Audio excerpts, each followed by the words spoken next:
Hey everyone, welcome to Kempner Canucks. Today I have a special guest and we are talking about this team and how excited we are about it and what the future could look like in the present and the future. And so we're going to talk about Canucks Team Construction.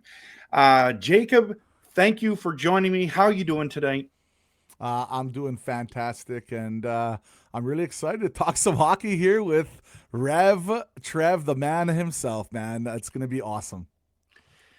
Yeah, so this team, I've been predicting for months that we're going to make the playoffs. I'm not predicting that we're going to be a contender this year. I know it's get in and see what can happen kind of feel for sure in the NHL. That's definitely it's a league of parity and anything can happen. A team can get hot and go in. I'm predicting that we're going to be a wild card team. What are you predicting this team is going to do this season? Well, it's going to be fascinating to see because there is a lot of mystery if our forward group specifically is good enough to make the playoffs and even have a more successful run. Because let's not kid ourselves, Rav. Like this season is all about Quinn Hughes and keeping him happy, and that revolves winning lots of hockey games. And I think that I'm an optimistic guy. I do very positive content. I'm very positive with the Canucks, and I'm positive. And I think the Canucks are going to make the playoffs. I think they're going to come either third or fourth. I'm leaning third, honestly, in the division there. So it's going to be a good season. I want to see though in that 30 game mark where we're at, just to really get a feel of what this team's going to look like. Because Rev, like as you know, man, if we have another slow start, oh boy, Canucks Twitter is going to be certainly entertaining, eh? Yeah, and this I'm trying to tell Canucks fans that you just need to buckle up and get ready. This is not going to be a smooth ride. It's going to be an up and down season. The injuries haven't hit us yet, which is Mhm. great. We know that we'll have to navigate through injuries. I mean, I guess Hoglander being injured is Yeah, one of the ones Hogs. that's Yeah. happened, but that is one of the things that people got to literally take maybe you need to pretend like buckle up, get it ready, get this harness in. You're going on a Disneyland ride here for a little bit here. So that is really important. And I do think that this team can be successful and will be successful Mhm. because health is wealth. And I believe that we're going to see a lot of health. Plus, we have depth. What do you think about our depth lately? Well, we do have depth, especially on defense. Like with Mancini there, who hasn't even had himself a game yet. He might get a game here soon. We have DPD on that defensive thing. Pierre Olivier Joseph's a good defenseman too. He's hurt right now. But so most of our defense and Willander, of course, like our top prospect, he's I guess if you still consider Lekkerimäki a prospect, considering how he's playing, but there's a lot of good young players on this team, and even names like Carlson hasn't seen a game yet.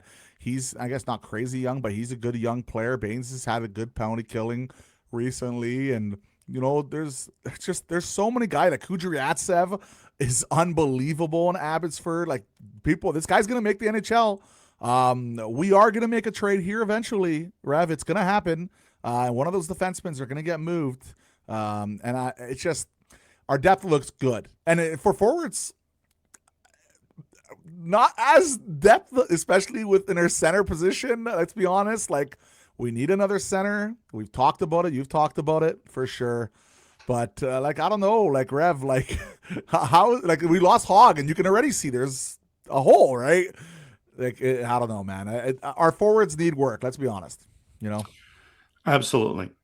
So there's some solutions that we have. So I'll just dive into this roster right now. So this is what I think is going to be for the St. Louis game. We're filming this before the St. Louis game Mm-hmm. starts. So Calgary, we are clicking on all cylinders. Look like the most dominant team. Edmonton, we got our butts kicked. If it wasn't for Demko, it could have been 7-8-1. So we understand that. That's why Canuck fans are frustrated. We're also concerned. Are we going to look like we did last year? Or are we going to see improvement? So when Mm-hmm. you look at these lines, this is what they have here. What would you keep together, and which ones would you switch up? Because we need to generate more shots, but more importantly, better quality chances. Where can we do that? What do you like about this roster? What you don't? I would like to see the top line with DeBrusk there, PD and Besser get another game or two just to see if they can find that chemistry. And if it just doesn't work, it's time to mix it up. Let's see if Foot goes out there and start mixing up. You can move Kane up on that top line, give him an opportunity there. You can move Baines down, who has been good on the penalty kill, and you got to say, but we need people to produce in the top six, right? You can move him down to an all-rookie line. Is something that you mentioned, Rev, before, that all-rookie line there, or not rookie, but all-young line there with Lecker, Mackey, Coots, and Baines, which would be fascinating to watch. So, but I think the major decision, though, is going to be seeing, like, how long do we wait until we get, Rev, Lecker, Mackey on that top power play unit? Like, how many more games is it going to be until we start seeing them there? I feel it's coming sooner than later. Yeah, absolutely, man. He needs to be on that top power play unit. I loved what I was seeing from him. His shot is special. And so we need, if we want to score or be more dangerous on the power play, we have to get Lecker Mackey on that top line. Just looking at this graphic I actually posted the wrong one. I have Lankinen in to goal for the St. Louis game, and maybe the D pairing will stay that same way. Mancini might be in there, but these four forward lines are definitely together. The top two pairings are definitely the ones that are going to be together. The one thing that you and I talked on your video and when we pre-gamed the St. Louis game was talking about the right winger depth that we have. And so if you look at the contracts, Besser has just signed a very long-term contract. So did Garland. So these guys are solidified as the right wingers. Lecker Mackey can play left or right. Right now they have him on the right-hand side. I think that Lecker Mackey eventually replaces Baines on that second line, and they bring Carlson back over there or put Sherwood up. But I think that there's something special about that third line where I could see them doing even a Baines, Sasson, Carlson, Abbotsford special. That was a top line for the Calder Cup. This is the way we're wanting to move forward. We have to move contracts out in order to sign Hughes to a monster deal. If a line like that could happen, now that's assuming that Coots doesn't stay, that is what we do. I don't think Coots is going to stay long-term with the Canucks. I think he's going to have a nice little run here, and we love his storyline. But what do you think about bringing like Lecker Mackey to that second line, taking Baines down, and putting the young guys together? Yeah, it's interesting. I'm not 100% sure if Lecker or Mackey can play both left wing and right wing, so I don't have that knowledge on top of my head, but that's going to be important to mention. Lecker Mackey is an extremely gifted shooter, and he's a sniper, and he's looked extremely solid so far this season and preseason and training camp. But it's not even just the offensive stuff. Like, his defensive game looks better. He's better on the boards. He's back checking. Like, this is a more complete player than we've ever seen him be. He took this offseason, even though it was short for him, he took it really seriously. It's evident. You can see it. And his shot is elite. That's his dynamic trait. How do you win in this league? You got to have players that have different types of dynamic traits. And Lecker Mackey is a guy with that dynamic trait. Now, can he put the rest of it together? I guess we're going to see, right? And it's fun. It's actually interesting you mentioned Sasson. I can't believe I forgot about him. Don't know if he's going to turn out to be a center or a winger. He can play both. But you're right. Like, Sasson is a really good, solid, fast guy. And he's versatile and he's cheap. And Carlson, again, versatile and he's cheap. Like, there's a lot of guys. DPD, he's going to be cheap for a bit. He can play both the left and right side, right? So there's a lot of different ways to look at this. And you said it with Quinn Hughes. Man, Quinn Hughes, this year's all about Quinn Hughes. And we need to be able to afford him. That's important. So we're going to give him absolutely a stupid amount of money, as he deserves it. And we're going to have to get young guys to play on this roster. So what's going to happen with Sherwood and his contract? Who knows, man? Are we going to pay him $3.5 million to play on the fourth line, right, Rev? Like, who knows? Yeah, and you want guys that can make an impact. Sherwood makes an impact on ways that are very important, being tough to play against, the hit totals that he has, and he has offensive upside. Is he a top line right winger? No, he is not. But you don't need him to do that. You pay the big boys the big bucks to score those goals, and you get him to jump in and get, what do you have, 19 goals last year? If you got him between 18 and 22 goals, that's super successful. He had 40 points last year, I believe. Yeah. That is the kind of guy you want to keep on your roster, especially that can play. If in a pinch with injuries, he can play in a second line right wing spot for a few games. So I'm all in on Sherwood, but there has to be more offense generated than with Sherwood. So yep, can't agree more. I'm a big fan of Sherwood. He brings the energy every game. Like his dynamic trait is his hitting ability and his skating with the energy he brings. It is, like I say, it's an elite level. His work rate is at an elite level, and he's a little bit more skilled than a lot of people think he does. There was some in the video that we did that you talked about Forbert and how important he is to this roster. We understand that he's the $2 million man. He's a depth guy, but they brought him back for a reason. Tell Canucks fans why they brought him back. Oh, he's penalty killing. He's arguably, if not the best, one of the best defensive penalty killing defensemen in the league. Like the eye test, the stats, like he's an incredible penalty killer. This is why he makes $2 million. But he's also an older guy, and he's a veteran guy, and he's not going to play every single game, and that's okay. You can get other guys. We have a lot of depth on defense to have these guys play some good minutes.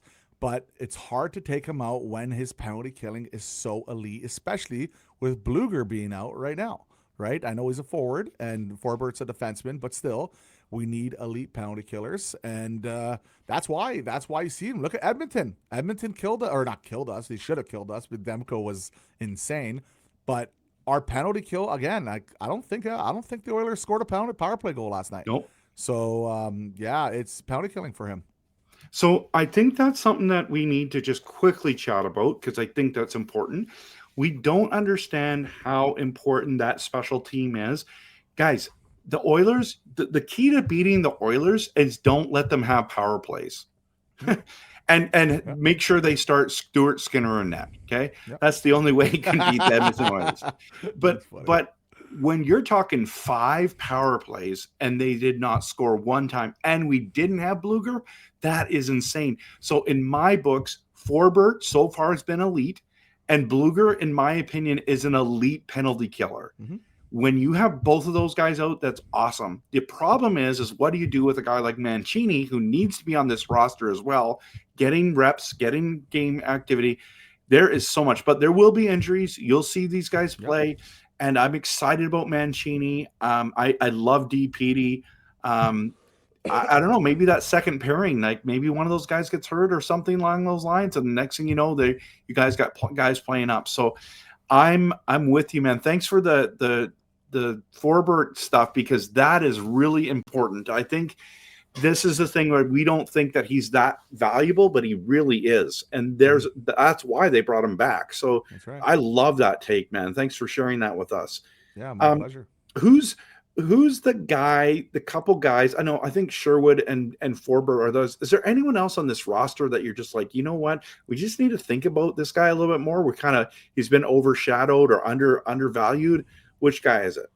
Well, I would say Hoglander before he got hurt, because a lot of people thought he was going to have a big breakout season and kind of go back to those rookie numbers. Marcus. No, people are not really talking about Marcus Pettersson as much because our defense is so good. We obviously know how good DPD is, and for a young defenseman, I think his potential is crazy. Marcus Pettersson, man, he's a great penalty killer as well, and he's looked good so far overall. The thing is, this team, if everything goes as expected this year from Canucks fans' expectations, or not all Canucks fans, but I guess the optimistic Canucks fans, I think we're going to have a pretty fun season this year. I think that's pretty fair to say. So, yeah, I'll go with Hog there. Eventually when he gets back, we'll see how he's going to do. But Marcus Pettersson, I'll go with him. Yeah, I'm with you there. I think he's a little bit under the radar, and that's a great one. I'm really excited to see if Heedle can continue to stay healthy and see if Yep, he can have a career year this year. I'm healthy. hoping. Still not. I'm not 1,000% sold on him, but I mean he's what we got, and we'll see how he does. I was really impressed in the first game with his speed and his skill set. So he's put in a lot of work in the offseason. I really hope that he pans out, but we'll see for sure. And with Heedle, like his biggest trait is the transitional speed through the middle. It's got to keep that head up, right? Obviously, we want him to be healthy, not just for his hockey career, for his family and everything. He's had a lot Totally. of concussions in his life.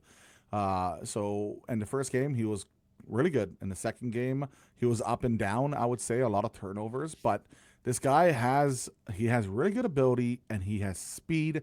And in the National Hockey League, you need speed. You think Florida Panthers are really big and tough, right? Well, they're also fast. They're also really fast. And I'm just saying, with Heedle, I want to see him for 10, 20 games, get a read on him. Then we can think about it because personally, I think Jim Rutherford and Alvin are already looking to make a trade here for some more center depth. We will see if he holds that second line center position for the near future. Yeah, that's a good point. Well, thanks so much, Jacob, for being with me. Guys, girls, whoever, as you're watching, hit the like and subscribe, but more importantly, go to Doodle Hockey, hit the subscribe button. He does great content. Absolutely love what he's doing. Thank you so much for being on here, man. Any final thoughts? No, I just thank you so much for having me. You're a great guy. Truly, honestly, he's a great guy. He was really good to me before I even started my hockey YouTube channel here. Really great individual. And yeah, we are a brand new. Like, we've only been doing it for 3.5 months now, I believe. And we're growing at a pretty good pace here. We have an amazing, positive, optimistic community. Like this is just I love positivity and optimism. Like this is just how I live my life, and that's how I do my channel, or our channel, I should say. So feel free if you guys want to come over there, sub, and be a part of it.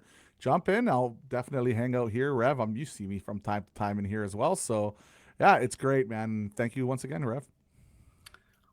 Well, everyone, believe in blue, or I should say, when we use black skate, believe in black, and go Canucks, go.